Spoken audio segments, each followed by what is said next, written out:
Hello, welcome to to episode episode 4 of 4 of Miniature Miniature Realms Realms Irregular Irregular Ramble. Ramble, And and something slightly slightly different different this this time time around. around. I I thought thought I'd I'll have have a a little little bit bit of of a a painting painting tutorial, tutorial, live live paint paint along, along, so to so to speak. I speak. And I hope hope everyone everyone can can hear me, hear so me, I'm so I'm going going to to keep keep looking looking down down at the at the chat, and chat, if and if someone someone could could let let me me know know whether whether they they can can hear hear me me okay, okay, that that would would be be absolutely absolutely fantastic. fantastic. And And then I then I can can crack crack along. along. But But Warlord Warlord Games Games really really kindly kindly sent sent me me some of the some of the new new frames frames for for the the US US Rangers Rangers a a few few weeks weeks back, back, and my and my plan was plan to was get to a get a full full tutorial tutorial out out as as per per normal, normal, but but life life sort of sort got of in the got in the way. way. I had I the had the holiday holiday in in Greece, Greece, which which was was lovely lovely and and nice nice being being away away and and relaxing and relaxing and things, things. but But I've I've come come back and back I and I really really wanted to wanted to get get this this out out for for this this week, week. and And it it being being D-Day D-Day anniversary for anniversary for 80 80 years years today, I today, wanted we to get wanted the to get the video out video this out week, this so I week. thought, So I why thought, why not not do do a a bit bit of of a a bit of a a live live paint paint along, along, really. really? I I haven't haven't practiced it practiced it properly, so properly, it's so not it's like not a like a tutorial where tutorial I where do I a do a full full practice, practice. but I But I got a got a few few paints paints lined up lined and I up and thought we'd thought have we'd a have a little little bit of bit of fun fun doing doing it. it. They've lent into the film and built some miniatures and sort of labelled them as such from the film, which I thought was quite interesting. Right, so let's head over to the painting desk and hopefully we'll have a bit of a smoother run in from there. So bear with me, everything's all out of order now. But here we go, so onto painting desk. So music is off now, hopefully you can hear me. I've got chat in two places, so we will see how we go. Let's start with the skin, and hopefully we don't have any issues. So what's everyone working on this evening? Anyone else painting or hobbying? Anyone doing anything World War II related? Inspired by, seems an odd thing to be inspired by, but we are as War Games inspired by the anniversary of D-Day. Obviously you've been all over the television for the last couple of days. It's a nice break from the politics in this country a little bit. What are we all doing? Right, so I'm just doing what I normally do, going the door skin layer, base layer over the face and hands, and I'll need to let that dry before I can do the next stages, so we might do things moving around in different orders. I don't know how much of this I'm going to get done, how much depending on my stamina for talking at you all by myself, especially after the interesting little interlude there. I probably won't put this video straight live, I'll do a little bit of an edit on that before I stick it out, I think. Just to make it a little bit better for anyone watching it back. So that's the base layer of the skin on. Big Woody, I got my Wars of the Roses Light Cav on desk tonight. Andy C, Egyptian Chariot tonight, but I have a big O Group Normandy game on Saturday. That's awesome. Peter Ward, have a bunch of Clan Smoke Jaguar for, I can't read it past the notification there, for Battletech on my desk, followed by German Grenadiers. Just finished off my Soviet tank force. Fantastic. So any of you, have any of you visited the Normandy beaches? I did last summer as part of a big holiday I had with the family in a camper van. So we sort of best part of 3 weeks in Europe. My wife and my at the time 8 and 4-year-old, which was quite interesting. But we went over on the boat to Cherbourg, and we spent the first sort of week or so in Normandy and visited Utah Beach and Carentan. I visited the Maisie Battery there, which is really cool. The Gold Beach, did another battery, Longues Sommer, Omaha Beach as well. The family got a little bit fed up, so we didn't get all the way around to Pointe du Hoc, unfortunately, but we could see it from a distance. I'll put my volume up again, Pete. Hopefully it gets a little bit better. I don't know what was causing the problem with the echo, but hopefully that's a little bit better. That is really cool to see all those things. There's so much there to do that's related to the Normandy campaign and anything sort of 44 onwards. Really, it's really really nice to see it all. Just didn't get to all. I went to a few museums, but with a young family and a wife that's not super interested. I've already gone wrong there. Let's take that back off. Who isn't super interested in World War II. I had to kind of cut short some of the stuff I want to do, so I want to go back.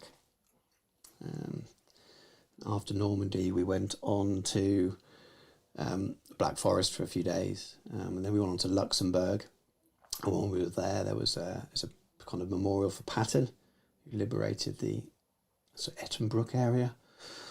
And then we went into Belgium, and then we visited the big museum and I didn't go in the museum, but the big US memorial for the Battle of the Bulge. And then we stopped off at Waterloo.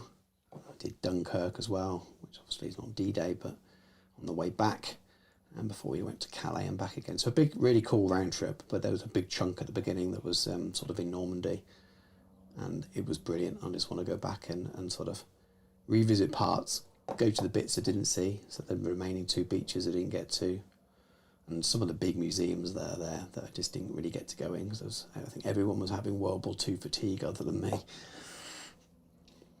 How's the volume now? I've just knocked it up a little bit. I don't know if it's improved a bit. So this is the Garrigax sewer, which I'm using as a base coat on the trousers while we're waiting for the dwarf skin to dry before I do the little bit of shading that I do on those.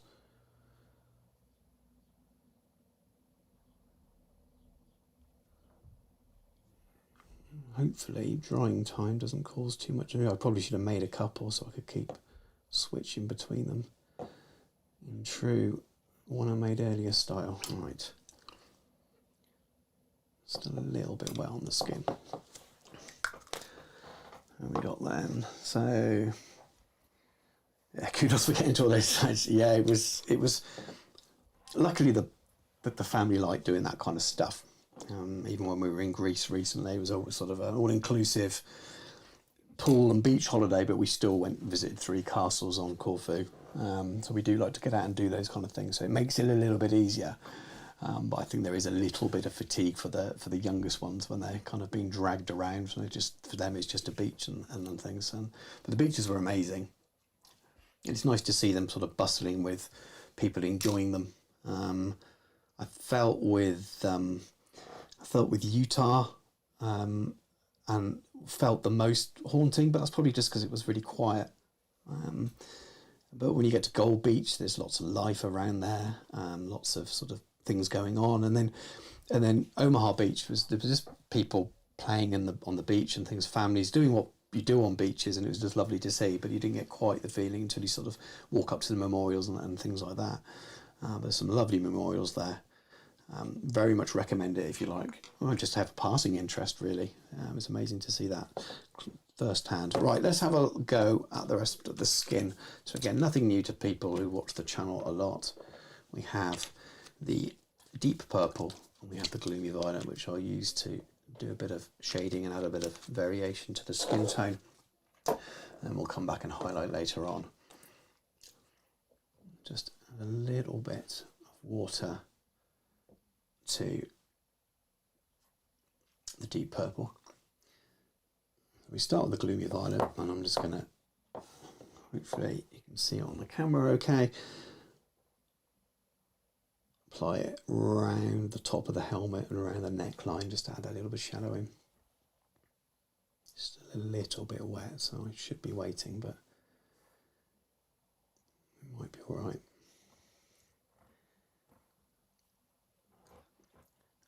Italy, Monte Cassino, I'd love to. We did Italy as a bit of we did Rome essentially as a long city break, sort of 5 days in the same year as the last year as well. There was lots of walking, so we only really did the centre stuff. But we do want to go back again, and whether we take the camper van or not, I'm not sure. I'd like to.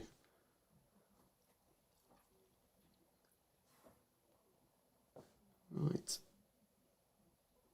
A little bit in the eyes. I need to let that dry a little bit more. Right. Where else can we do? I'll tell you what I can do. I can do the little bit of the boots that are showing. I'm going to be using the Garrigax. No, I won't be using Garrigax, so what shall I go for? Cygor brown, my favourite brown for boots. Just trying to do things that can dry enough so I can start doing next stages.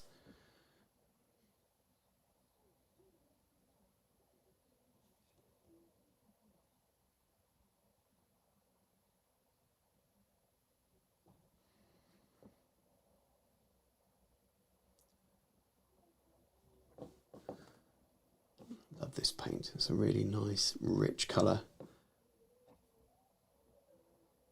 If anyone can hear children in the background, it's child's bath time and story time, and sometimes things get a little bit unruly, so my apologies if you do hear any of that in the background, hear any crying or anything like that. Don't call social services, and my wife isn't hurting my children.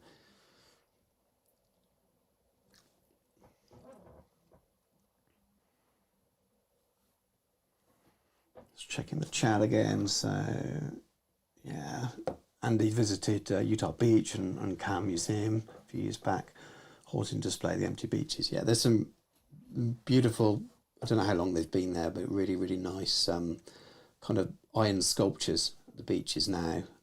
They're in silver, but they've got holes in them, so they look 3D when you look at them on certain angles. I've got lots of photos. I didn't want to, if I was just sitting talking, I would have put some of them up, but it's quite hard for me to sort of show you pictures while I paint. But there's some really, really, those are really haunting. Really makes you think. Big Woody, haven't driven up. I have sympathy to climb the Air Montes. Yeah, I can imagine. The Italy campaign was awful at times. You guys listen to God, my mind goes blank now. We Have Ways podcast. I'm sure most of you do, or many of you do. I've got a really good D-Day sort of series at the moment, but the Italy stuff that they talk about a lot. It's supposed to be James Holland working on books for Italy at the moment. They're always really, really good. It's such a great way of kind of telling the story and really making you feel like you're a part of it and bringing it alive. I really want this finish off the skin part so I can take this top layer off my wet palette. Right then, so adding a little bit more of that gloomy violet in now as it dries. So just around the cuffs here, just around the top where it meets the gun.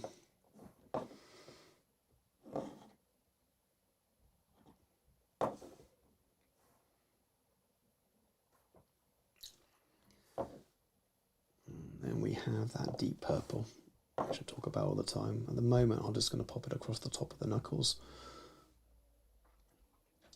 Put some water on the brush. Just kind of blend it out. So you're almost using it a little bit like a wash there. It just adds a really nice base to skin. And also you can just leave it like that. Because the way the dwarf skin finishes over a very white surface, so it's very, very bright on the higher surfaces. You've got that highlight there for you already. So when you do add in some colour to the face and the cheeks like I'm doing here, again, bit of water on the brush and just let it sort of blend out, so the bottom sort of third of the face it's got some colour. Actually looks pretty good as it is. I will come back and highlight like I always do afterwards anyway, but for people that are looking for a quicker version, just doing that underpainting on the miniature and doing this, you get such a nice effect. Painting's got so much easier recently with all these new tools that we have. Right, that'll do. So I'm going to try not to knock any paint or spill anything now while I remove the top layer off.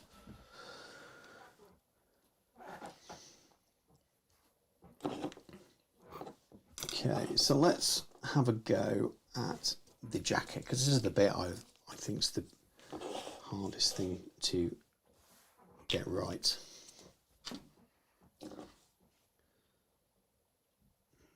I've got concerns that this is going to be too light. I think it is. So I'm going to do a mix. I'm going to save olive drab just for the helmet. I'm also going to do a 50-50 mix of olive drab and the green grey. He says adding a bit more than 50%. Otherwise, I think that green grey is just a little bit too light for the first layer.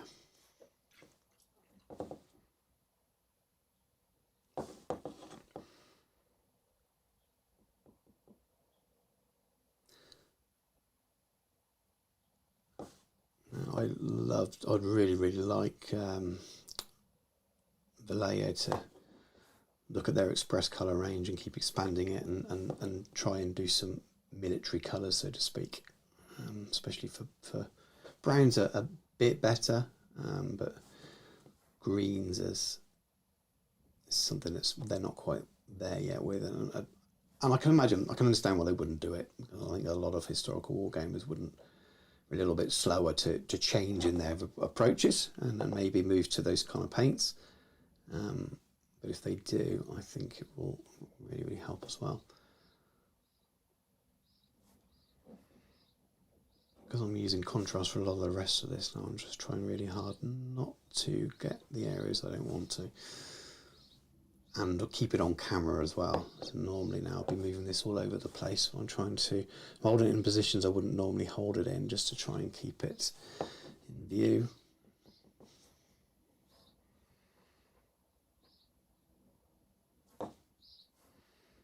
Let's get that first layer down so we can work out whether it's going to be a decent fit. So for a painting tutorial, when I record them, for most cases I will do another model first, especially if it's something for my army. Not always, but in most cases. Or I'll have two on the go at the same time, and I'll have one that's the plan is for them both to be in my unit. So if I'm painting dwarves or something like that, they're both. I did the Rangers. I painted two at the same time to start with. One on camera, one off camera, so to speak. And that way, if something wasn't right, I'd change it rather than put it in a tutorial. So this is different. This is me trying out things as we go, which is it's a little different. I've seen there's a few people have done tutorials. The awesome Sonic Sledgehammer has already done a tutorial for one of these. I'm pretty sure Painting Panzers has as well. He does awesome tutorials. It's nice to see him moving on to other scales, and I know he's got some epic stuff now. His channel's growing really well. So if you've not heard of Painting Panzers, definitely go and check his channel out. If you're into your mostly World War II stuff, but as I said, he's just picking up some of the new Epic Hail Caesar, or Warlord Games have sent him some of the Epic Hail Caesar stuff. It'd be good to see how he tackles those. I'm hoping to get my next Epic Hail Caesar video out this weekend to finish it off. The plan was to have a video out tomorrow and then one out Sunday, but we'll see how it goes. And one will be Epic, one will be Old World related. It'll be Elephants for Epic, and Old World probably Chaos Hell Cannon, which I've just finished for a client, but I recorded it while doing it. I thought it would be good fun, especially as Games Workshop seem to not want to release dwarves for some reason. I don't know what's going on there. But I finished off my dwarf army today, apart from the king. So again, that's another video which can be ready to go fairly quickly, but really wanted the wait to launch weekend before I did another dwarf video. I think people are getting a bit fatigued with seeing me painting dwarves, and that's not surprising. So I didn't want to do too many more for a while. Right, we're nearly there, apart from webbing.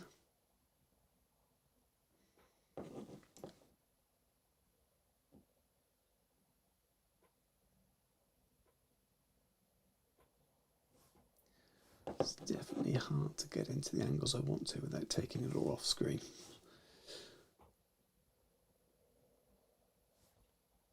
If I was doing this on camera as well, I probably should have picked someone with an open pose holding a pistol or something. That would have been a little bit easier.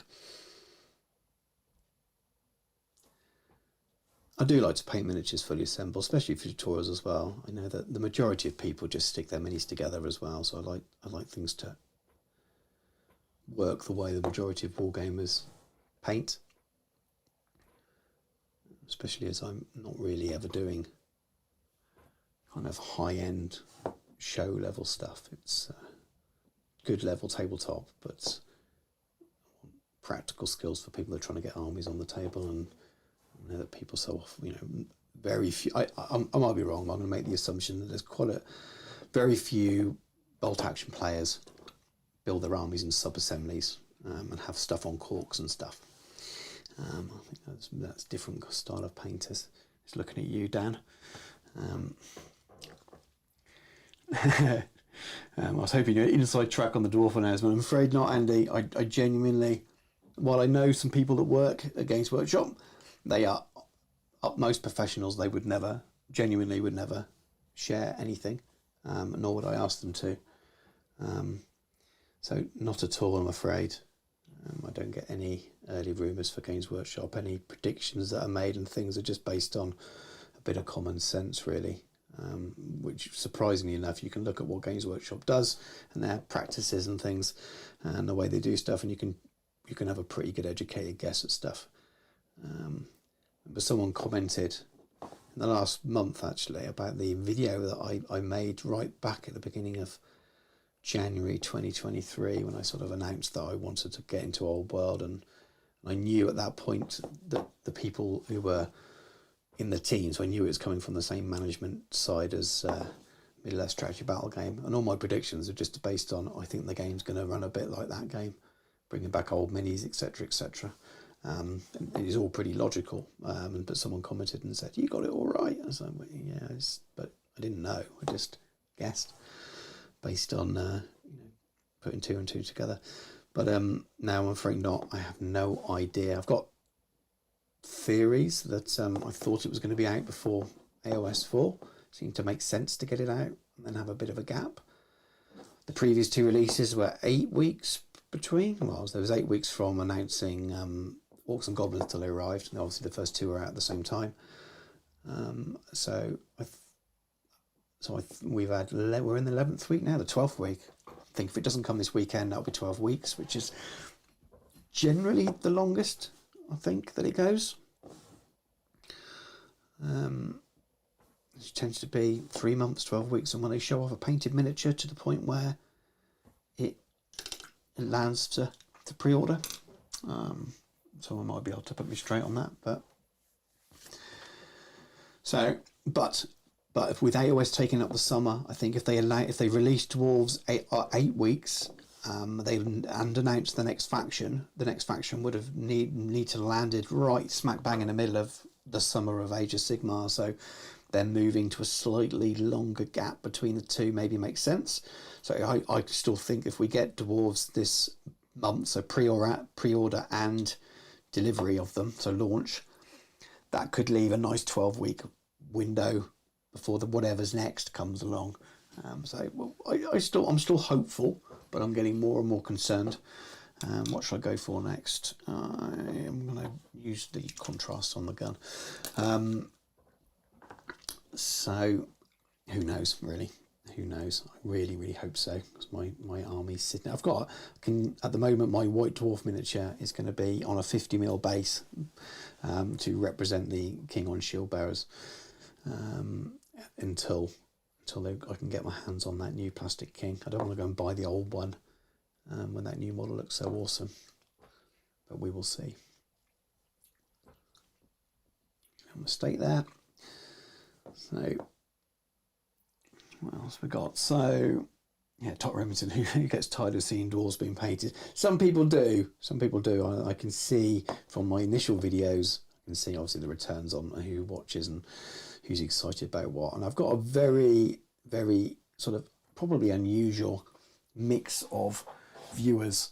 And then there's a good chunk of you that will watch whatever I do and like probably a similar age to me or similar sort of experience and like the old fantasy stuff, but then also like the old world things. But there's a lot of people who are only here for the epic, and it's really interesting to see when I started doing the Hell Caesar videos, a lot of people come out and going, "Oh, I've been lurking in the background waiting," sort of thing. So I've probably got this, I'm edging towards 15,000 subscribers, but there's a good chance that there's a good sort of 5 or 6,000 that you just only really here for Epic, which is cool. That's the way it goes. But that's an unusual thing about YouTube. A lot of channels are very kind of stick to one niche, so you know that the people that are generally there will watch most of your videos. I never expect that. I always expect that a certain chunk will watch one half. So I've probably got 2 kind of viewer bases a little bit. But I'm not going to change it now. It's always going to be about what I enjoy at the time. Otherwise, the lack of passion comes through. It doesn't mean I never make a sort of a commercial-ish choice on what videos to do, because you kind of have to a little bit. Like I've been sent a new painting lamp by BenQ. I remember I did a little review on their webcam, which is actually what I'm using now for this top-down thing. It's a £200 lamp. It looks decent, and they've told me I can be honest in the review, so I know not many people will watch that. But it's useful information for people looking for a new painting lamp. I get a new or a second lamp, and if it's good, that really helps me, especially when I've got the double desk set up like I need for this. So yeah, sometimes I will do those things because it helps the channel. So we're getting there. That blade doesn't look like it's got any sheath on, but of course it has. Right, we are at a stage where I can go in and look at the webbing. So I think that the stone grey is the way to do it. I'll come back and start looking at some highlights.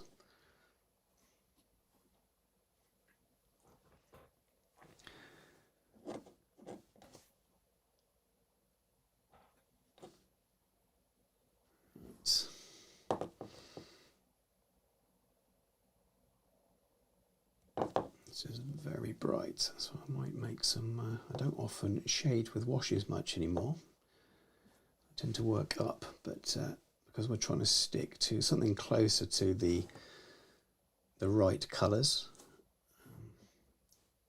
Ooh, I'll be doing something different.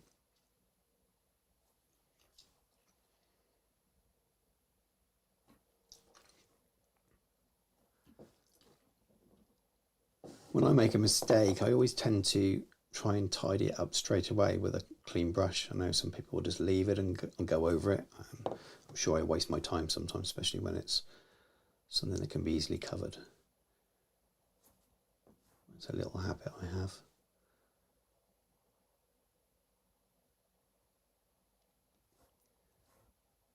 I'm definitely finding this odd to do without changing the position, because even when I would do a painting tutorial, I'll get in a funny position to demonstrate something, but then I stop the camera and then I move the camera out of the way. I'll go back to a normal painting position to kind of paint it properly, so to speak. This is the first time I've tried to, for a prolonged period of time, show people what I'm doing while painting in a non-natural position. Definitely takes some adjustment. I thought it would be a fun way of, doing Warlord Games the justice of sending me these things to show you anyway. Doing it on D-Day, which I think was cool, and you never know, we might actually have a finished miniature that people can copy some bits from. Who knows? Don't know if it will be good enough, but it's always good fun. Got some more live things coming up. So Dan and I are doing the next hobby hour as a live, I believe. I think Dan requested that as well, which luckily I was sitting down when he requested to do it live. So maybe he's getting the bug of doing it live. And I'm sure there'll be all kinds of fun and tribulations and at the beginning where one of our audios doesn't work, or OBS crashes again, or whatever it happens to be. But we will see. I just realised my hand's getting in the way of the camera quite a lot when I just looked across there. So A video with my hand the whole time is probably not the most entertaining.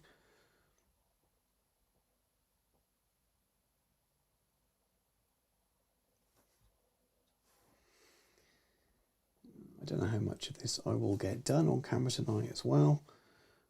But if I get all the base coats down at the very, very least, that's a start, and I'll start highlighting some of the areas.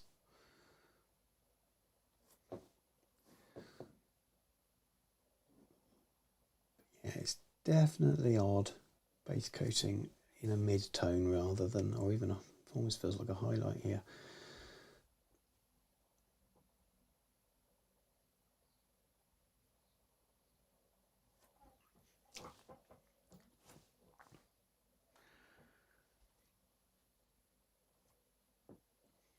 Hi Alan. Well, hopefully you missed all of the stream not working properly at the beginning. There's always a palaver with me. I need a producer to do it for me. It's me stressing about pushing 100 buttons at the same time, and I missed something. Though today I don't think it was me. I think OBS software crashed.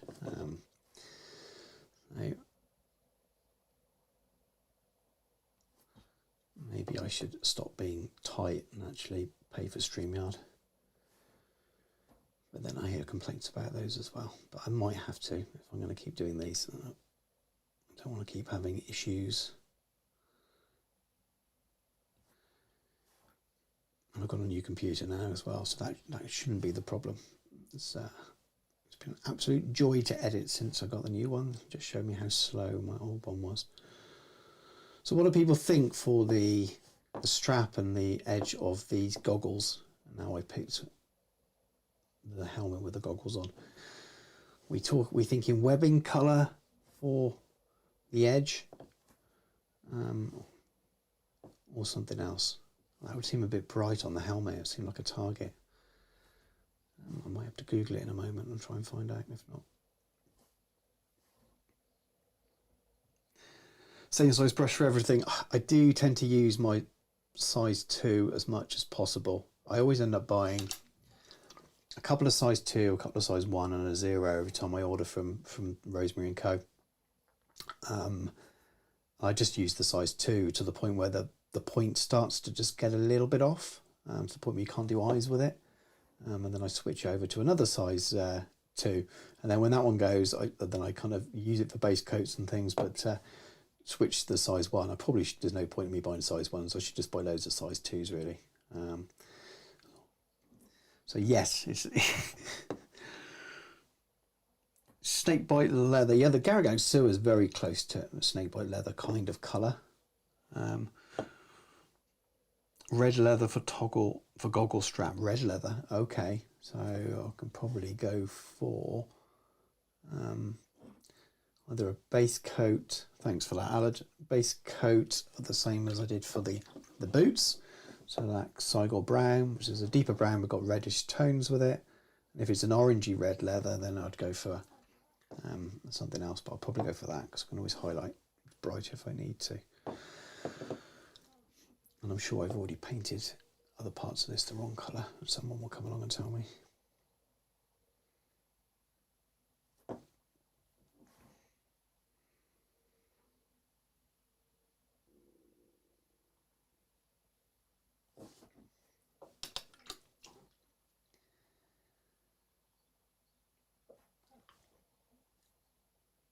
So how's all your painting going then, Alad? You seem to have suddenly picked up a million different systems. Last time I saw you in person, you were pretty much just playing Flames of War and O Group, and now you've gone into all different kinds of scales and things. It's nice to see you, well, painting more things than I do these days.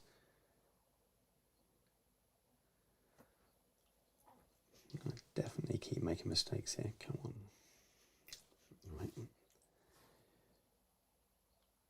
My copy of Silver Bane at Egypt arrived as well, my review copy, but it arrived so late in the end that well, people have already got there, not only got them early at Salute, but then also ordered them early by the time it arrives. And that's not knocking Osprey for sending it so late. That's very grateful for it. But when they asked me, I was planning do a little bit of a flick through like I did with the other books. And I have the digital version, but I thought I'd leave it for the proper book rather than just show images on a screen. And yeah, by the time the book's arrived, everyone seems to already have it. So if people are still interested in a flick through or not, I might just save it for some future content.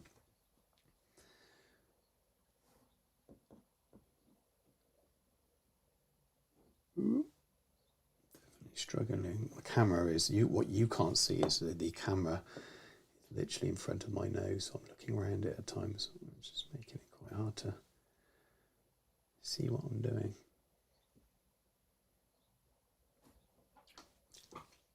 Definitely going to need some touch-ups. That should be green.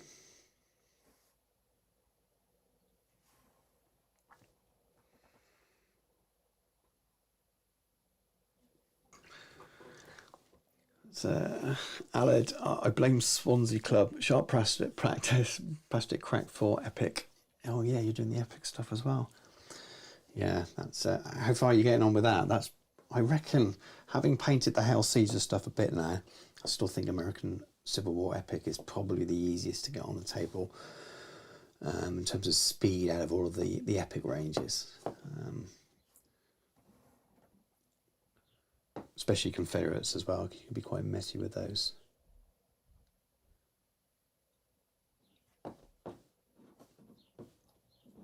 Alright then. Nearly there. Go back and fix some issues.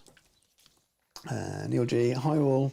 Use Skeleton Horde for all the webbing, etc., but they're not as sophisticated. See, normally I would have researched and played around and used a contrast style paint as the base layer for this, but I thought I'd go a little bit more traditional for a lot of it and see how it went. A bit of a fun. Just trying to use some of the recommended colours from a bit of a cross between what Warlord Games have on their website for this, and also the Colours of War book from Battlefront, the Vallejo colours one. And they both recommend different Vallejo colours for the same things. But I thought we'd see how it works this way. We'll learn from it. I'm not painting a whole unit like this. If I do end up, so when the next edition, the third edition Bolt Action comes out, I may well be tempted to have a new force from it, but we will see. I imagine I've been asked and I've said yes, so I imagine I will get something to do with that launch when it comes out. What I get, I don't know. They tend to send me the miniatures early on frames, being a painter as such, and they can get things out earlier. It was the same with the Epic stuff. It was kind of just miniatures. But I don't know if they're watching, if Kieran or anyone from Warlord Games is watching.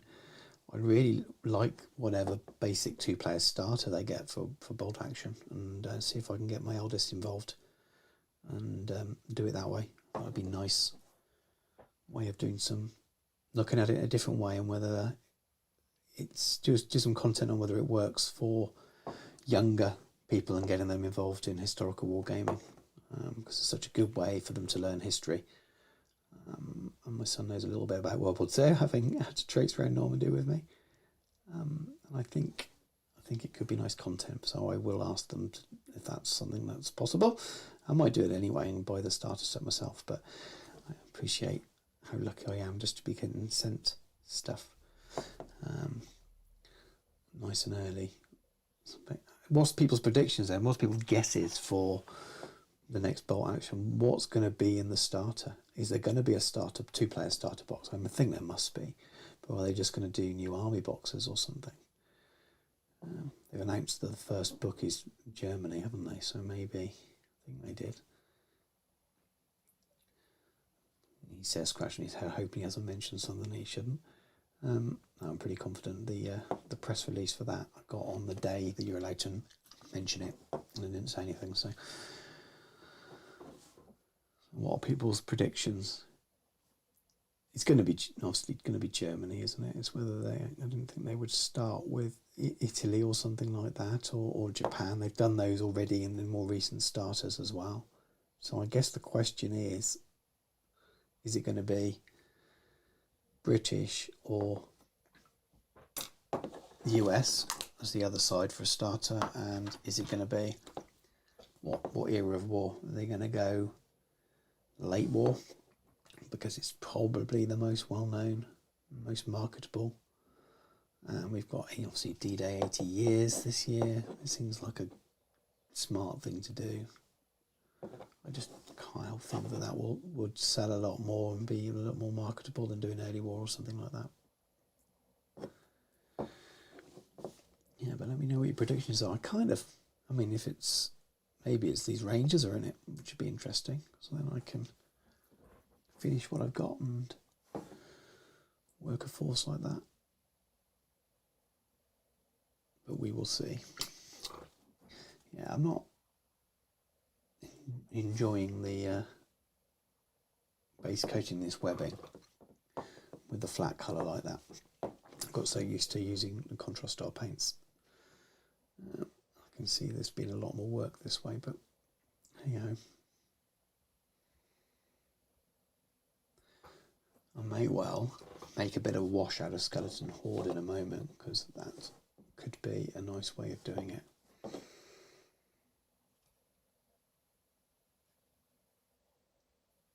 In fact, I'm going to do that quite soon, I think. I might just start to tie things together a little bit.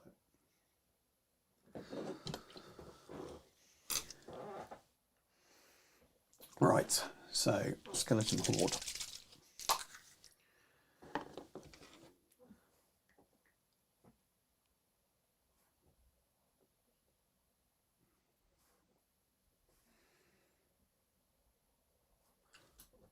Sort of 50-50-ish, I think that is there.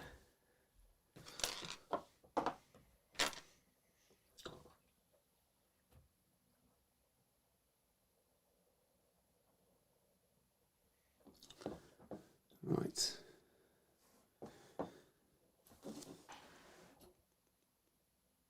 Yeah, it's not too bad. I don't know if many of you use these style of paints. I think maybe a lot of you will if you watch this channel, but you can make some very good washes as well as glazes out of them. There's not an awful lot of difference. Glazing is more of a technique rather than a thing, but because you can buy ready mixed glazes and things, it tends to be talked about as a product rather than just a technique as well, but both things can be true. It's not too bad actually, so it feels like I've not wasted my time quite as much as I feared. It might actually give a truer colour rather than working with Skeleton Horde and then highlighting this afterwards.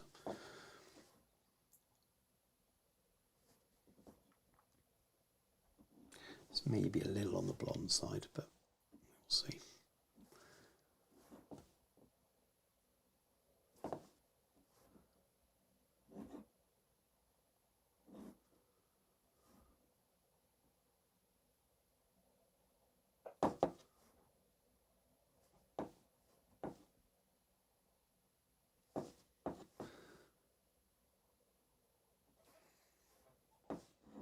It's not too bad.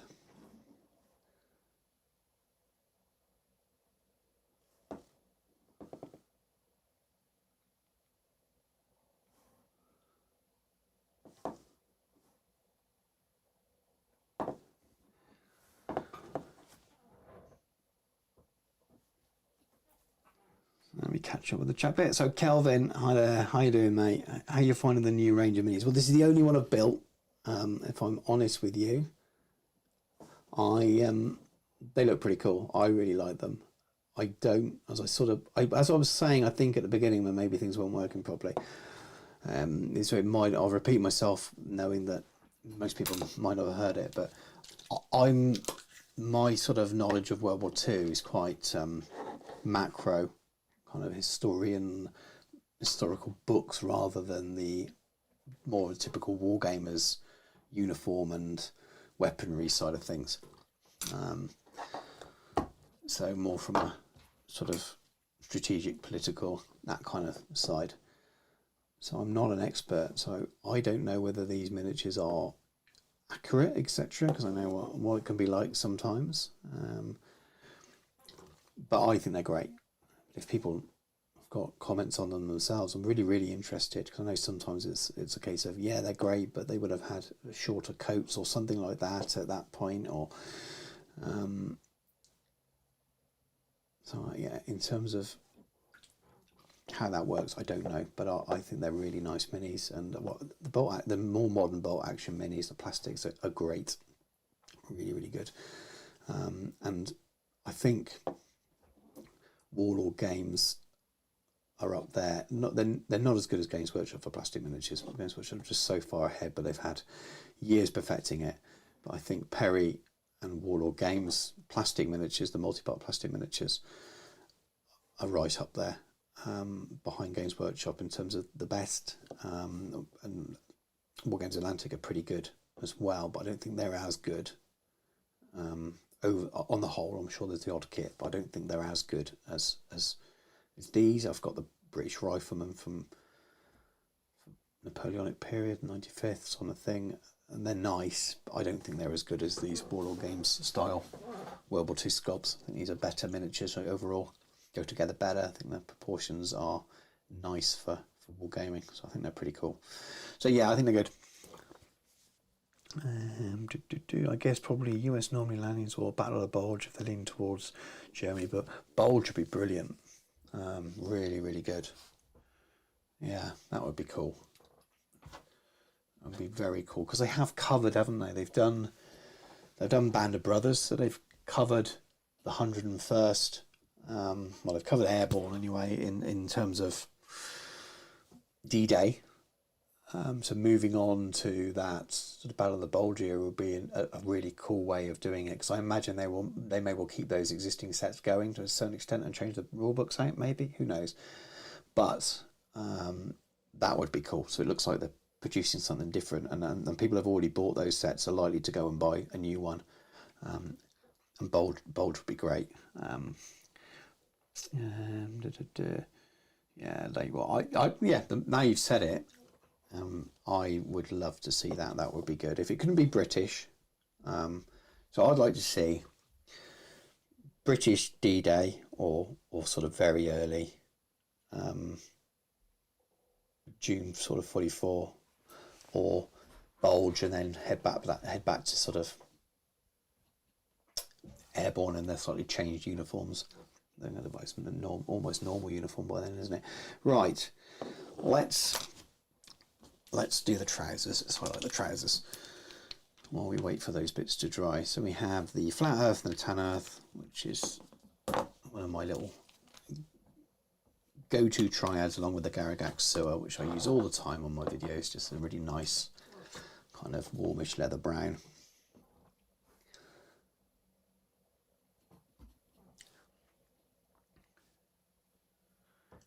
What have we got? So, Andy, sorry to be late. Packing for a weekend trip to Waterloo. Oh, sounds awesome, Andy. I talked a little bit about Waterloo earlier on. I visited last year in the camper van as part of a 3-week trip around Europe. We did Waterloo on the way back. We did Normandy first, and then Black Forest in Germany, Luxembourg, on the way back in from Luxembourg through Belgium. Stopping right near the Bulge area, but Waterloo. We stayed there for a night, and I got to visit all of the museums and all of the bits around there, and it was absolutely brilliant. And my poor wife and kids, who had been hearing everything World War II for 2 weeks, then got to hear about 1815 as well.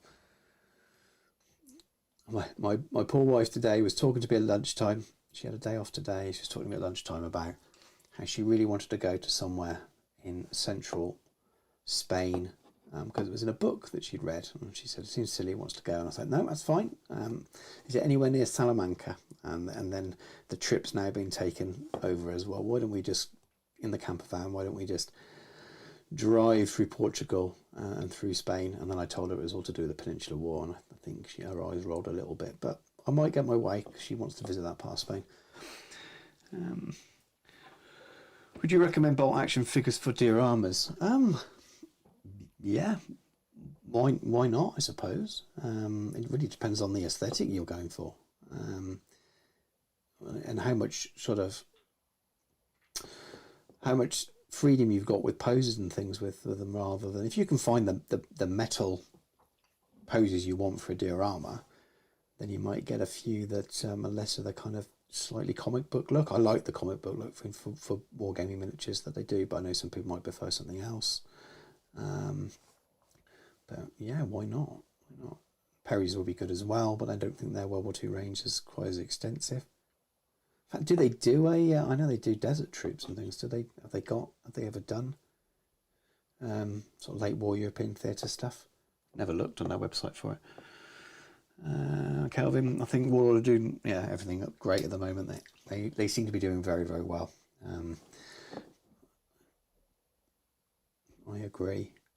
I do wonder sometimes whether they've got too many games and they're suffering from what Games Workshop did. And when they got rid of their specialist games, obviously Games Workshop brought them back now. But it's be interesting to see what Andy Chambers does with Conflict 47 as well, because I think he's a perfect fit for that kind of stuff.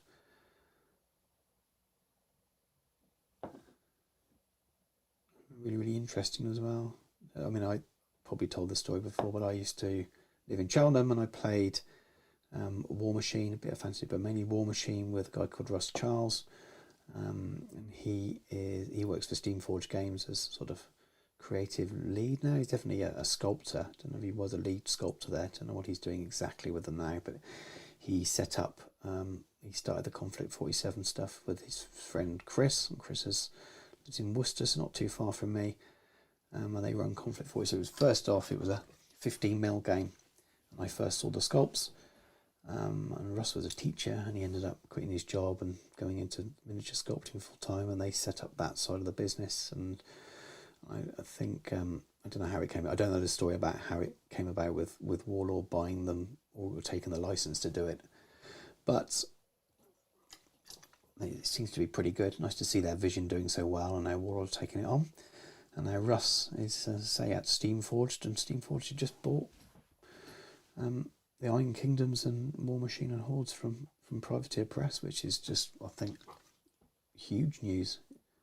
And this isn't a knock on Steamforged. It shows how far War Machine has fallen in terms of sales, I imagine, for them to want to sell it and for a company to pick it up. I think it's really interesting. So I'm not really talking through what I'm doing here, which isn't the best sort of tutorial, but you'll have probably seen this before. So I'm just using where the paint has naturally gone into the shadows, so the recesses, so the Garagax sewer, and then using the mid-tone colour, so which is the model colour flat earth, just reinforce the higher areas, and then the tan earth, it becomes that top highlight, so it's almost just a really thin line here or there. It's like colouring in the lines, and that's what the contrast over the underpainting has done for you. It makes it so much quicker.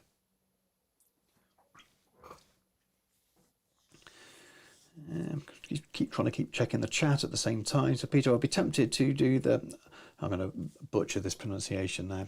Hurtgenwald campaign, rough time for Rangers, but an important and poorly understood. Yeah, I admit, Peter, I don't know anything about it, so you probably underline your point there. Or at least I don't know it in terms of that name. I might have heard it referred to as something else. Neil G, who put Silver Bayonet. Very excited to see what Steamforged do with War Machine. Me too. As I say, I know Russ. I messaged him the other day with a bit of a congratulations, exciting times kind of message. I don't talk to him all the time, but we did spend quite a lot of time playing War Machine, both at his house or in my shed, as it was back then when I lived in Cheltenham. And I remember him quitting his job as a teacher to sort of go full-time sculpting. And I know he did a lot of stuff for Privateer Press as a freelance. So a lot of the miniatures in that range now he's done himself. In fact, I think some of the Warcasters on the press release image are ones that he has done. So I'm guessing he's going to be doing more or got to do more. It'd just be interesting to see what they do, whether they try and go big and relaunch it, or whether they try to kind of relaunch it but in a more of a recognition of the smaller game base to start with. I know they do a lot of print on demand stuff for Steamforged, for Guild Ball. I did a Guild Ball commission recently, and the miniatures are great, but yeah, we had to. The client said, well, they'll be with you soon. They're print to order, and they were good, very good. But it's all the cards online, PDFs, and new miniatures printed with the bases on them as well attached. I think works really well for something like that. It might work well for a lot of the privateer press stuff. I know they started to do some 3D printed stuff, so maybe that's something I'll continue. My biggest problem with War Machine was the miniatures, actually. Some of the Mark 1 miniatures were just very, very dated. And too many in metal that needed to go together and didn't stay together. Or they did what a lot of companies do. So we talked about how good Warlord Games plastics are. Privateer Press just didn't invest into proper injection molded plastics, and I can't believe they couldn't afford to. If Warlord Games can, back at the height of Mark II, when its popularity was huge for War Machine worldwide, I'm sure they could have done a few more proper injection molded hard plastics and updated the range, and that might have got more people in, because it was one of the worst things, is getting that horrible the early, what we call Siocast now, but the earliest versions of that was I know there'd be people watching this who hate Siocast and had bad experiences with it through Warlord Games, but the earliest versions of that, when it first hit the market, was even worse. It was really awful, and so many of their miniatures were in that material. So you had old metal miniatures, which big heavy warjacks that all required pinning, or you had a lot of these newer ones. So I don't know. I've not played it since 2nd edition, so the newer miniatures could be great, but I wonder how they will do it, because it used to be a really big range, lots going on, big back catalogues, loads of factions, and it's a lot for someone new to take on. So it'll be really interesting to see whether they kind of continue the existing production methods. Are they going to manufacture in the UK? Are they shipping everything over to the UK? Are all the staff moving? It's going to be a good news story to follow it and find out what happens. So Peter Ward, that Hurtgen Forest was a battle over several weeks where Germans basically stopped the US army from pushing into Germany. The Germans' assault into the Ardennes in December 1944 overshadowed it. Okay, that makes a lot more sense now. Yeah, I can see why Ardennes would have overshadowed it, and I've already talked about it earlier in this in this stream, so that shows my my ignorance.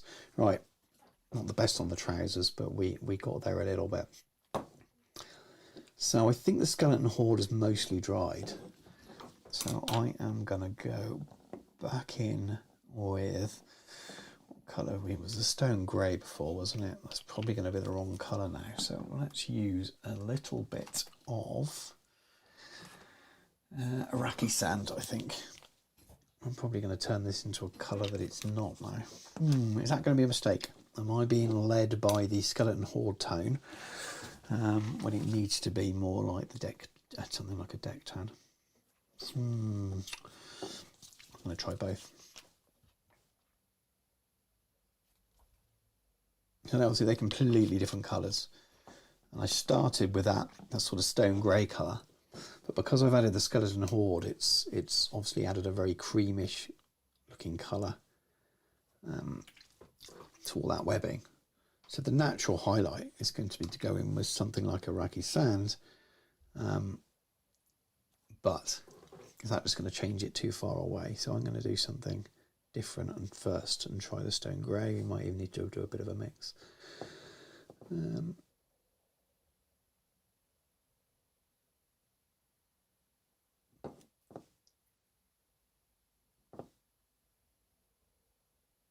I think I'm going to try and stick with the stone grey. Just keep the highlights just as thin lines, so you've not got too much of a colder colour, but you're keeping it together. Yeah, the joys of making it up as you're going along.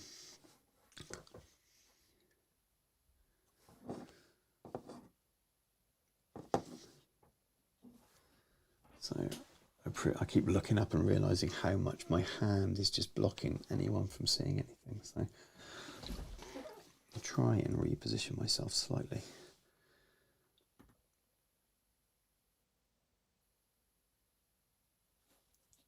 He's probably taught me that I shouldn't do too many of these type of streams, because I just can't, while I'm painting, I can't keep an eye on the camera angle and then the chat and all the other things. I need to change my setup a little bit more.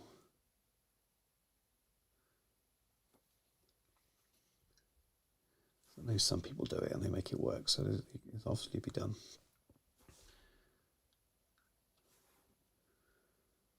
Yeah, I think that works enough. It's not perfect. Hopefully by the end of it I'll pick up enough do's and don'ts so that if I try to paint the whole unit or to do a proper tutorial at some point, I can keep some parts of this bits I learn and ditch other parts. But that's what painting's all about, is learning new stuff all the time.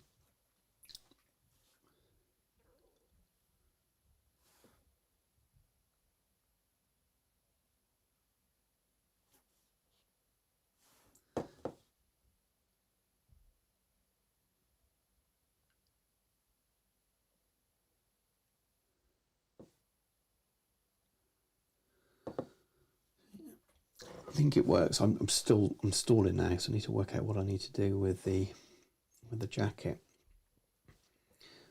Whether I try and put a shade on, or just try and highlight and see what it looks like.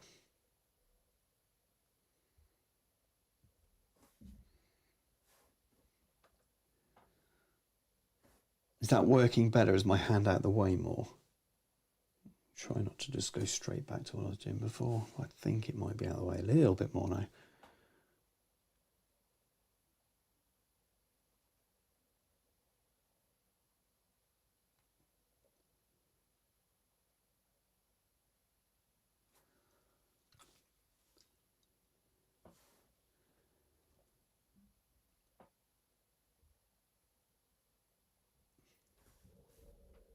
So easy just to go into your normal habits and painting positions, but I've got a feeling this live stream is me rambling on, and then the top of a really good close look at the freckles on my right forefinger.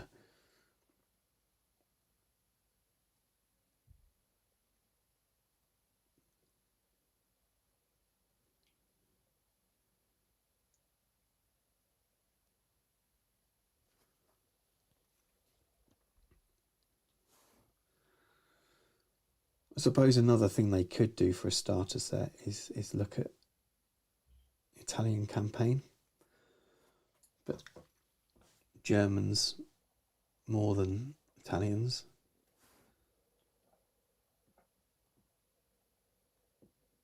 But I still think they'll stick to later 44 sort of stuff.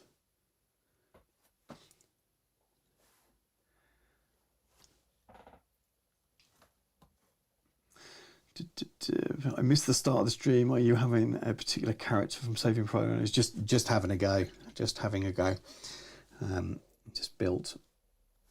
Just picked my favourite bits from the frame, I think, what I thought they were to start with. But in hindsight, no, I would have probably should have picked maybe picked an officer so that I could get to the chest of the miniature, especially as I'm painting out of normal position, etc. There we go. Yeah, hand is good. Good. Right. I'll have to go back round and do an awful lot of touching up. So I'm conscious of moving on to the next stage and trying to keep it semi-interesting. I'll definitely sit and finish this afterwards, I think. And I'll put pictures up in the Discord when I finish it, or finish it tomorrow over the weekend, and touch up any little mistakes and things. Because I think that will add any learns to it.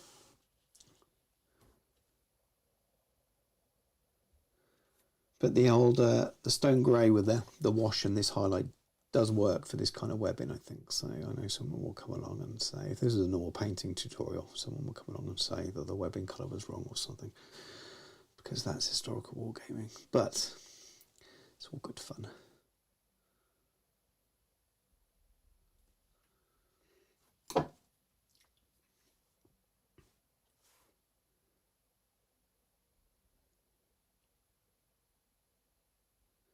So I'm going to do elephants for the next tutorial for the Epic House Caesar. What would people like to see after that? I'm really tempted just to go for it's going to do something Carthage, but rather than do kind of the regular troops with, I was thinking of the Gauls. They just look fun.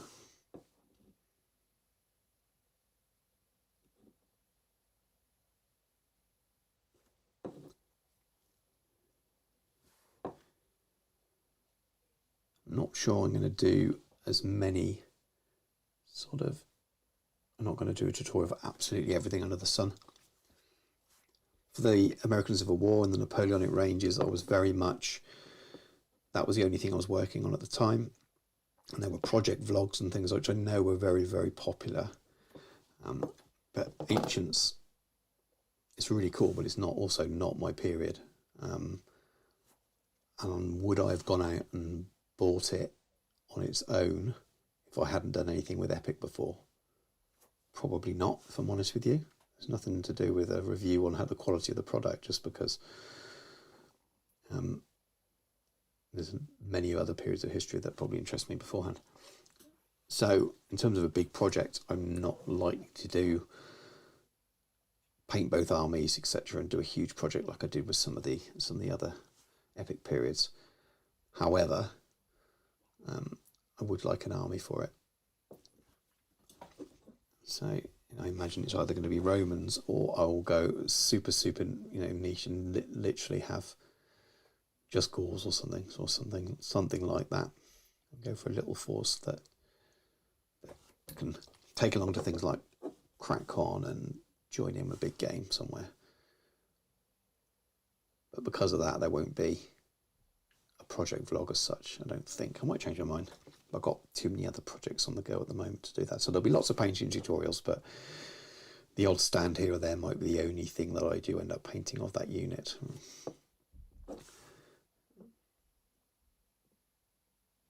So we'll see how that goes.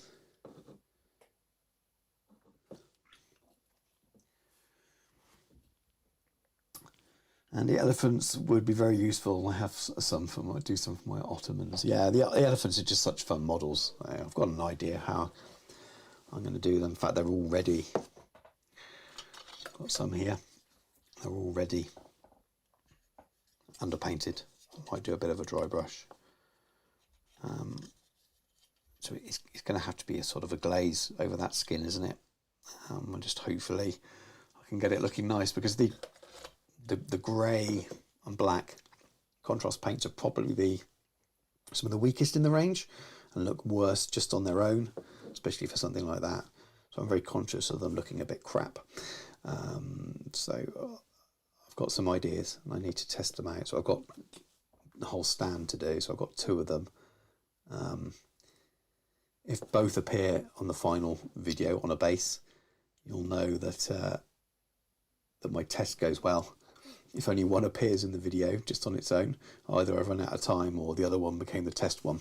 So we'll have to see. I've got a whole frame of them, so I could build a few more, but it's time. But I'm going to potentially, that'll be my working day tomorrow. Might be that. Just finished off one part of a commission. So I might make a video as part of my working day. Thanks to all you wonderful patrons who help me, and the bits of, the stuff I get from the channel. I don't earn lots of money, but I can afford to give myself 2 days in a full calendar month, well, maybe at least one, but 2 days in a calendar month where I can do something for the channel and call it work. I'd love it to get to the stage where it was all 5 days a week just painting for videos and tutorials like that, but it's I've got to and enough to keep the wife happy as well.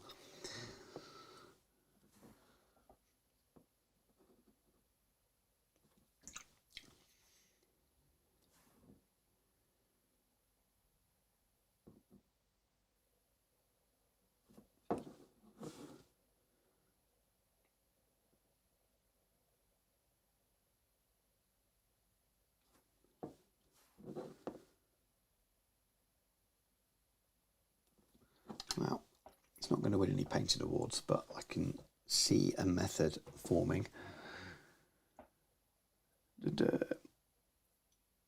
doesn't really fit the channel, but would you consider painting anything from Mantic's upcoming release of Walking Dead skirmish game?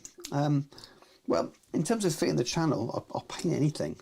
The danger is always you paint something a little bit off-piece that none of your current subscribers like it. Then yeah, you don't get any views. But so that I'll always paint something that I find interesting, and it's nice to do something different every now and then. I have painted some of them before, many years ago, commissioned stuff, and I thought they were quite nice miniatures back then. If you go onto my Instagram and go back miles and miles and miles, you know, first sort of year of having an Instagram, so you'd have to scroll back loads. You'll see some Walking Dead stuff on there that I did as a commission way back, probably talking maybe 8 years ago or more, quite a while. So I did enjoy doing those. I did quite a lot for one client, including building a board and stuff for him. So yeah, I would consider it, I suppose. I do like painting things like that for fun. Would it get a lot of views? I don't know. Well, like when I did the Judge Dredd stuff and the ABC Warriors stuff, there's a connection because it's made by Warlord Games, but quite clearly people weren't interested in any great number. It's just the way it goes.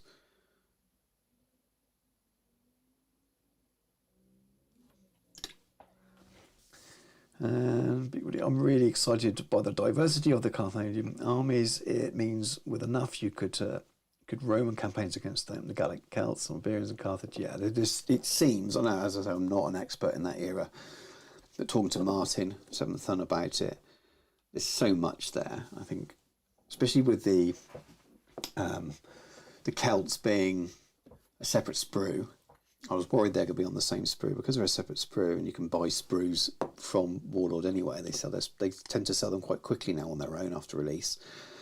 I can see, yeah, people doing different campaigns and going quite niche and doing what I'm talking about, and maybe just building a separate kind of small Celtic force or something.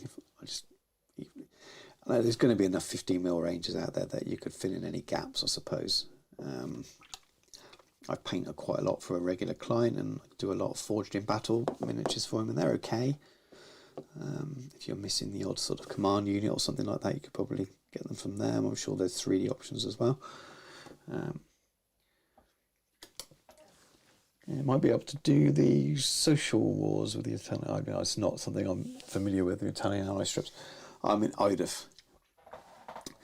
think I've mentioned this before when I went up to see for my first sort of look around Warlord Games when I was invited up, and they clearly had this planned and they were teasing me about it. And they said it was the Napoleonic stage of Epic, and they were asking me what I'd do, and they were mentioning a few different periods, and I just said I love that first scene in Gladiator, and different Romans I know, but I get why they've gone with this. They can produce so much more. There's more elephant, the Hannibal's probably bigger, but I quite like the idea of being able to do that as well. So maybe we'll see different flavours of Romans in the future as well. Right then, so I need to work out now what I'm going to do with this jacket, whether I'm just going to try and start highlighting or whether I want to try and shade first. Just giving a second coat of the helmet, which looks a little bit patchy as well. I realise I've moved back into the bad position again.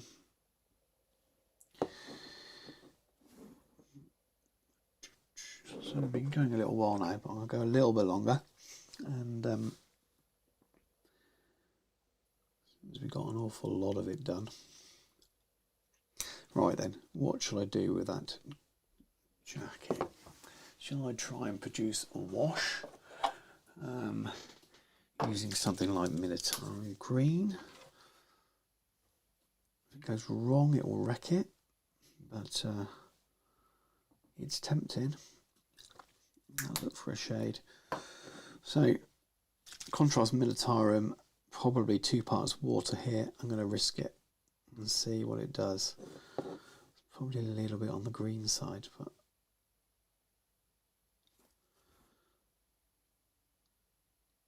not terrible.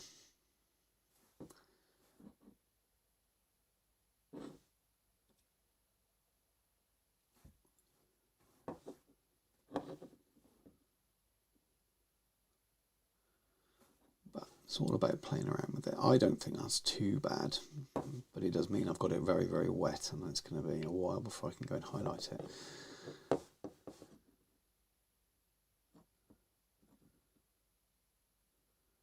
I'm not going to be cracking the hairdryer out.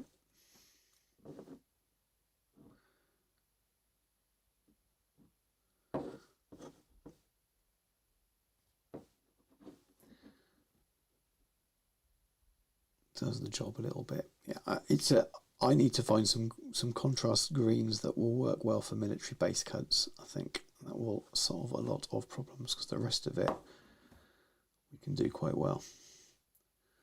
If saying that, I haven't explored fully the Express Colour Wave 2, so maybe they've already done it.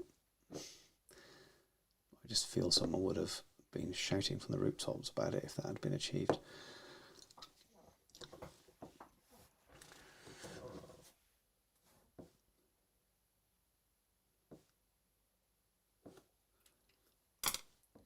Not too bad. I'm going to try Minotaur and Green undiluted on the helmet, but glaze it on rather than wash it on, and see if that just darkens enough as well to highlight back,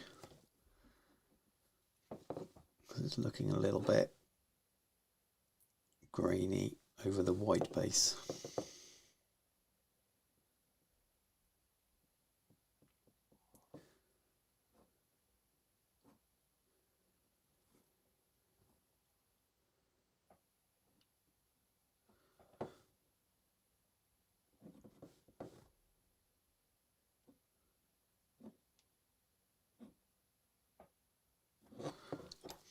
Again, I'll let that dry and we'll see what we get to. Right. Evening, Steve. Painting Wars of the Roses. So how many of you are off to CrackCon in October? Imagine quite a few of you are. And what are you playing?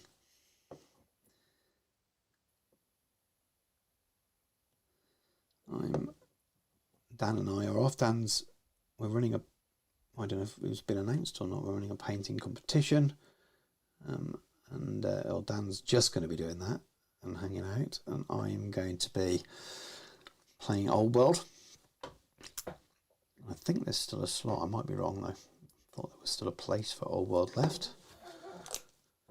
I'm going to be teaming up with Jordan Sorcery, for those of you who've watched his channel as well. Warhammer historian. So I'll be bringing my dwarves, and he's going to be bringing his empire.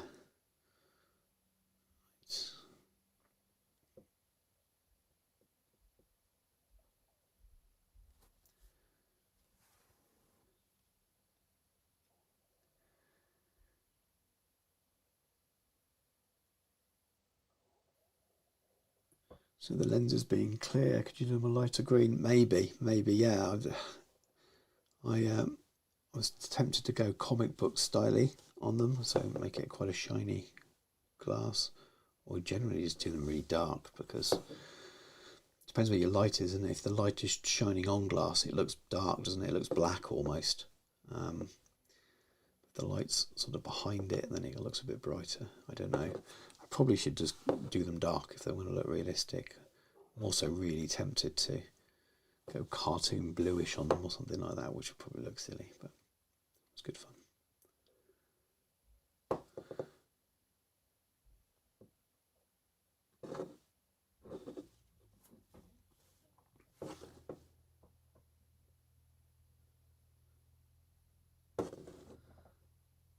We haven't achieved an awful lot with the helmet there, to be honest with you. Just shaded it and filled it back in again, but this is what happens when you go in without a plan.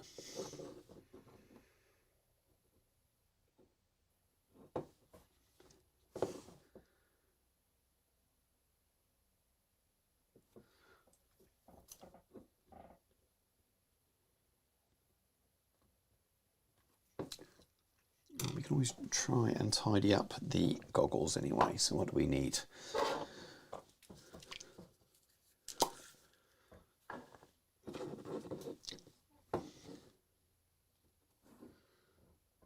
We need to tidy up the line, and then we'll look at maybe getting a highlight on them on the leather.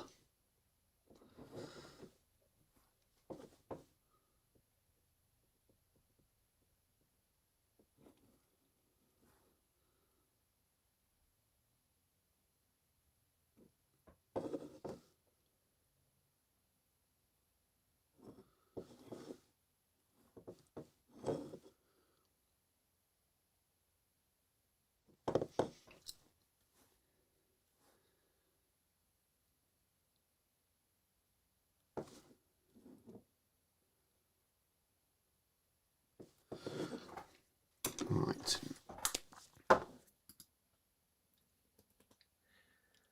Yeah, if hopefully you can still hear me. It looks like my camera's decided to stop working properly, so we'll here we go, we're back again.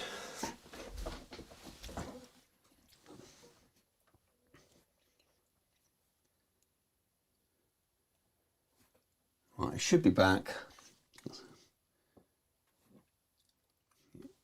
Looks like I need to maybe do some research into some different software because it's definitely causing me issues. Right then, losing my voice. So let's have a look at the highlighting the jacket here.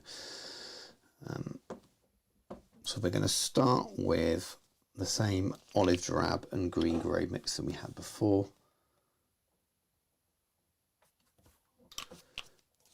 And I think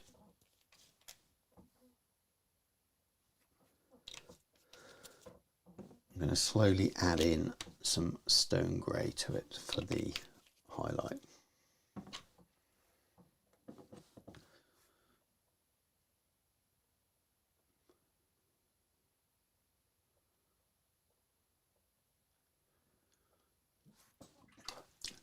So pure 50-50 here to start with. Let's see how far out we're going to be. It's not too bad.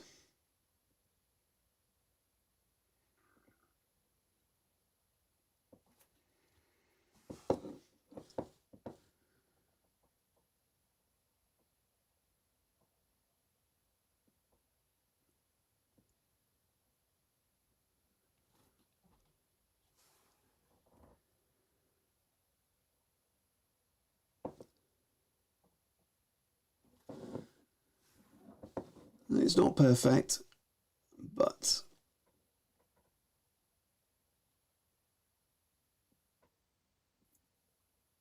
certainly workable.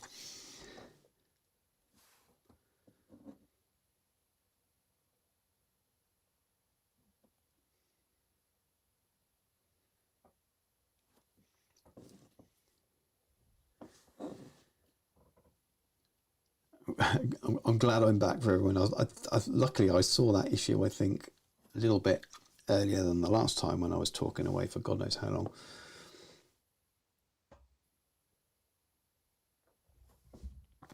Be interesting when I watch it back whether the audio still worked when it went black as well. So I'm not sure whether it just cut off the camera or whether it cut off the complete connection with all of the kit I've got.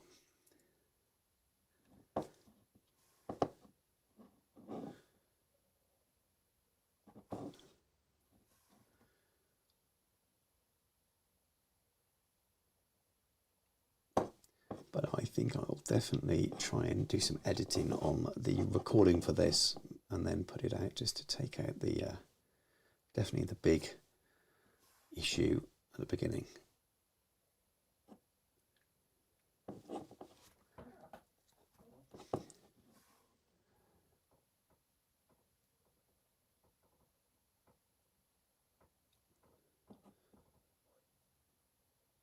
So I'm just trying to work at the tops of the folds for now before I decide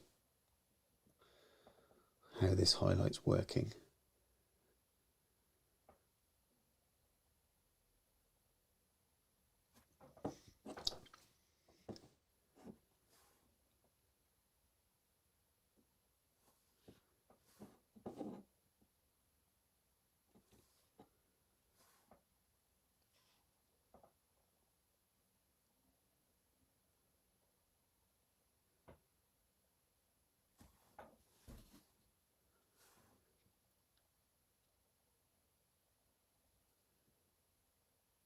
Very hard to get into this and keep it on camera.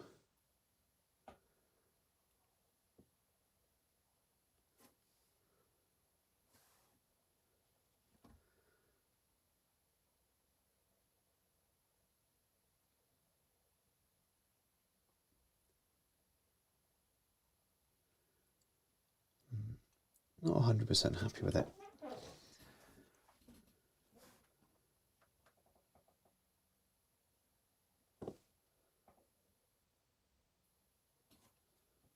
Not sure it's the colours I would go with if I was, say, making this into a proper tutorial and recommending people use them or not.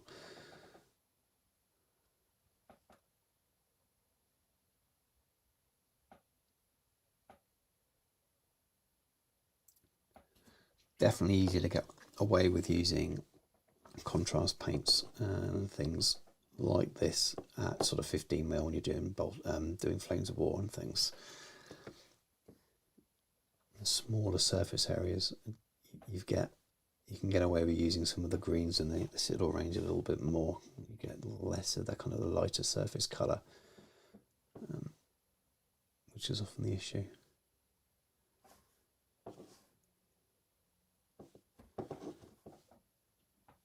I mean, it's all right, but it's not great. Let's try another highlight and see how that changes. So just mixing in some of that stone grey.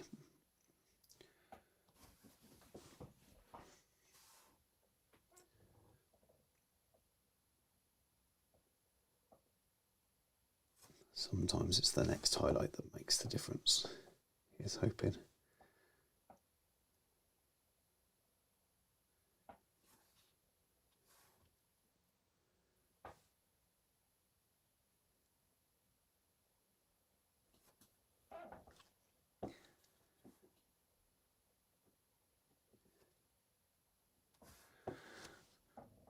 Peter, definitely taking shape. I'm expecting a parcel from Nottingham today. In fact, they usually drop a free sprue. I wonder if it will be the Rangers. That'd be cool if it was. I haven't. Have I got anything on the way? I've nearly always got stuff on the way. A lot of it's work-wise stuff. So I've got parcels often arrive and think, oh, what's that? And then you open it and you remember that it's a client sending you lots of stuff for work, which is exciting and also not exciting because it's not yours. The most recent bits I've got were, and I get my boys playing some Kill Team. No doubt I'll talk about this on the Hobby Hour with Dan when we record next week, I think. So I won't go into too much detail, but my youngest is very painting and mini curious. He's only 5, but he also can't follow any rules for any games. And when he even changes the rules to Snakes and Ladders as you're playing it, so he wins. So I think he's going to be quite a challenge when it comes to playing games nicely. But he paints miniatures and really wants to paint and play. And every time I go and play a game with Jacob, who's my eldest, who's 9, who's 10 this year, Harry, my youngest, really wants to come and play games and asks to, and you can't really just say no. It's finding something suitable, because there's no way that someone that won't play Snakes and Ladders by the rules is going to play the old world, let alone understand it. So he really likes the look of Space Marines naturally at that age. So I thought I'd pick up some Kill Team stuff. We had a few Primaris Marines knocking around, so I picked up an extra couple. And you can buy Kill Team rules and bits and bobs on eBay really cheap, so I picked them up. Next to nothing, little board so we can play it on the kitchen table, because the 5-year-old probably not tall enough to reach the middle of my gaming table. So I've picked it up. They're going to have a Kill Team for the Primaris. For the Intercessors, it's literally 6 dudes. So I've just started cleaning up and building. They'll have 6 each. I'm going to get them to pick a chapter or a colour. We'll spend a day letting them paint them, which they'll love. And then we'll see where we go from there. Jacob and I will probably manage to play Kill Team properly using all the rules, or most of them. Harry, we might have to really sort of dumb it down, which is fine. Which is fine, but it means like he feels like he's involved. If we can hook him early, it'll be great. It'll be expensive, but it'll be great.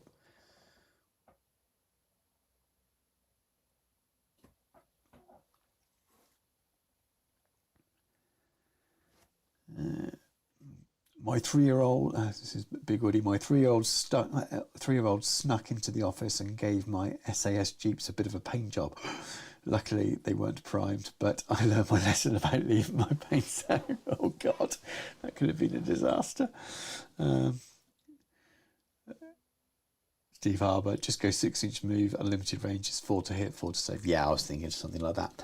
You've got the, with Kill Team, you've got the little widgets to move now, haven't you? And it kind of converts the inches into colour-coded things as well, which I find really clunky because my brain's going, just tell me how many inches, don't tell me what colour it is. But I actually wonder for a very young child that might be perfect. So I will report, but I might even make a video out of it. I don't know how I feel about putting my kids on YouTube. I'm not super worried about having their. I know some parents will, and it's up to them, or won't even put them on social media, won't even put family pictures up and things, and they'll say that's up to them to choose when they're older whether they should be in the public domain. I kind of get that as well, but I don't feel super strongly about it. My wife will put up pictures of family holidays and things. I'm not suggesting you go and do it, but you can find me on Facebook, and I think I've a semi-private profile, but you can. I don't think it's too hard to see pictures of my family holidays if you really wanted to. So I might do a video about Kill Team and feature them just slightly, not too much on there, but because I think it's an important thing to talk about as well for parents in the hobby and how you manage it and get your kids into it. I think it's an interesting topic. So I may well do a video on that. I did something similar before, and I was maybe thinking about getting Jacob into 40k because he was interested at the time more than me, really. But we will see. It's weird. It's a game I probably wouldn't be playing and consider playing if it wasn't with him. But that's cool. I still like the 40k universe. It gives me lots of nostalgia. But I haven't got a massive draw to play the game myself and get into the game myself unless it was with my boys, and then it's a different thing. And I can see a world where I play 40k and maybe Age of Sigmar with them, and then play Old World with my friends, sort of thing. But I am tempted to, as I said, try and get Jacob playing some bolt action, and maybe the new edition's a way to do that. So I'll definitely pitch that idea to guys at Warlord about what they're thinking of sending me, because it could be a fun thing. Maybe even try and get him painting a few models. It might be something they're interested in.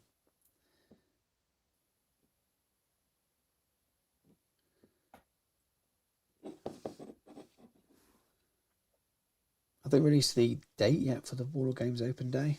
I know I'm invited. I'm just hoping it doesn't clash. If anyone knows, it's usually the first weekend in September, isn't it? No, in fact, I won't say that because I don't know if that's public knowledge or not. But The plan should be to go up there.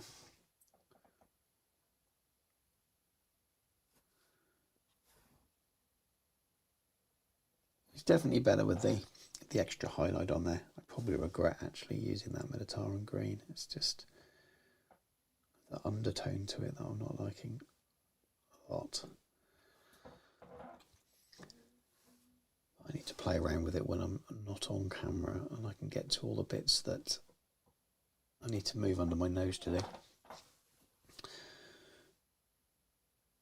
Right, let's look at the skin. That'll take us up close to 2 hours, and I will call it a day before my voice disappears. And see what kind of mess I need to edit to make it something that's rewatchable. So I've just gone in with the mid-tone and the top highlight on the palette. So I love these two thin coats paints. I need to get some more, but I'm just trying to resist going and buy the full range. I've got a spare few £100 knocking around to do it. I don't think I'm quite a big enough channel to get Transatlantic Games to send me the range for free. So I'm just using the Dwarven skin to reinforce those highlights. So I really am filling in the lines where that dwarf skin, that express colour paint, has kind of left it bright, so you just kind of gives you the outlines, tells you where to go. I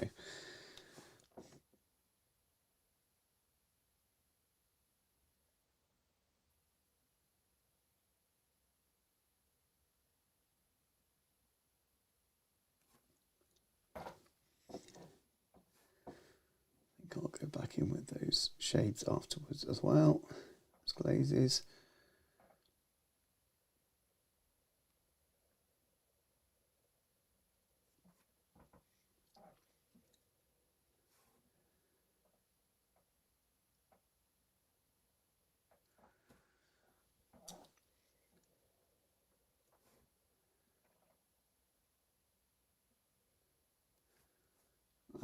I'm definitely not going to be doing these guys' eyes on camera, because the position I get into, you won't see anything.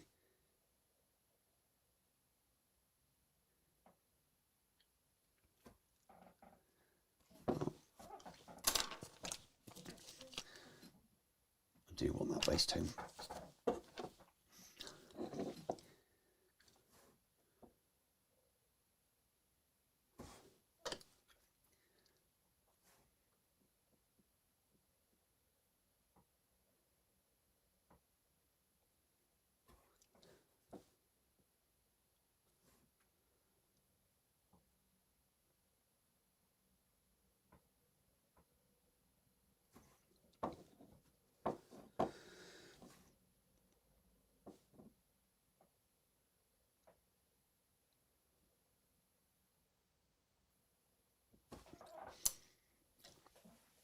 Pretty rough and ready, this one.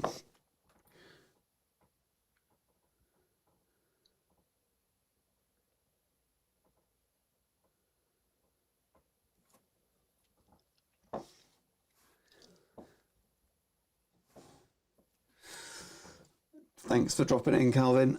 Bed is calling, yes. Well, I'd like to pretend I go to bed at 10 o'clock, but I'm always a bit of a night owl. But I'm definitely going to be shutting this down at 10 at the latest, I'd say. I'm not quite going to finish him. Lots of tidying up to do.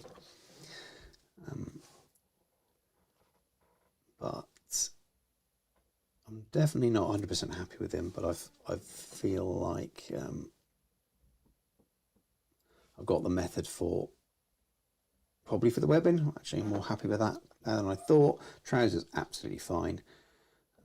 The skin is the same method as normal. I'm just butchering it on camera here right now.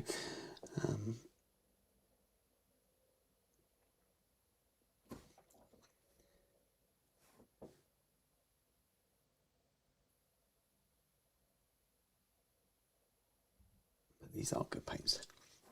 The good thing about them is that they match the Citadel range very, very closely in terms of colours, but they're better.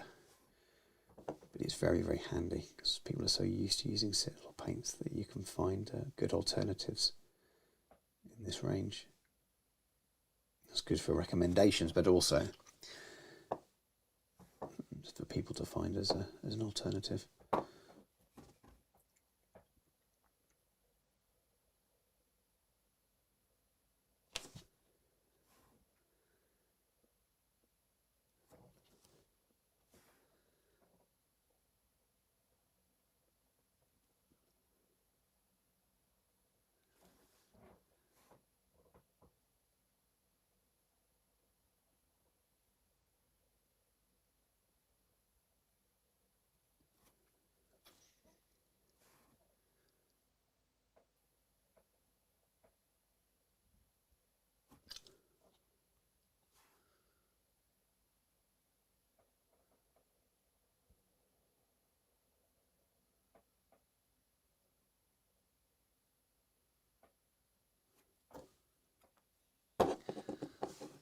Not too bad, not too bad.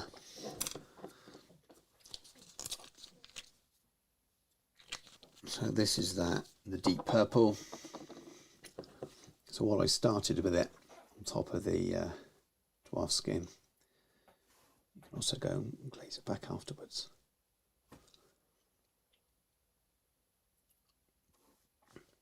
Covers up a multitude of sins. And just adds a little bit of warmth back where you've maybe over highlighted.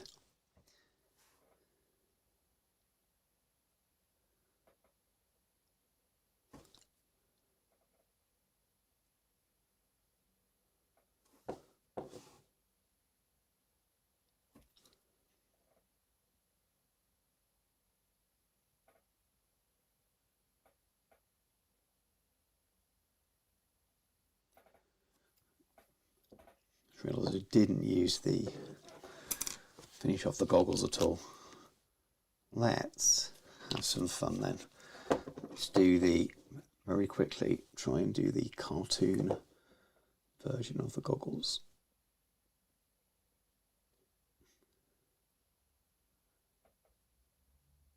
So this is going to work. This is getting the paint absolutely everywhere. Right, let that white dry. I'm going to use a blue Citadel colour in a minute. That's I'm hoping is going to give a bit of a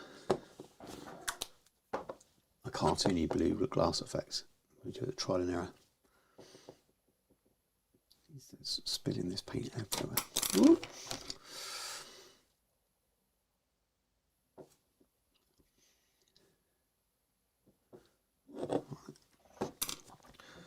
So this is Pilar Glacier.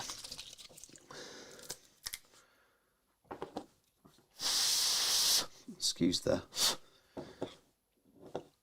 pad sound effects.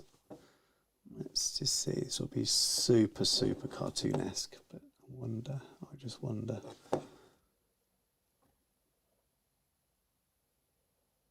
Might take a couple of layers. I think it's going to look far too blue, but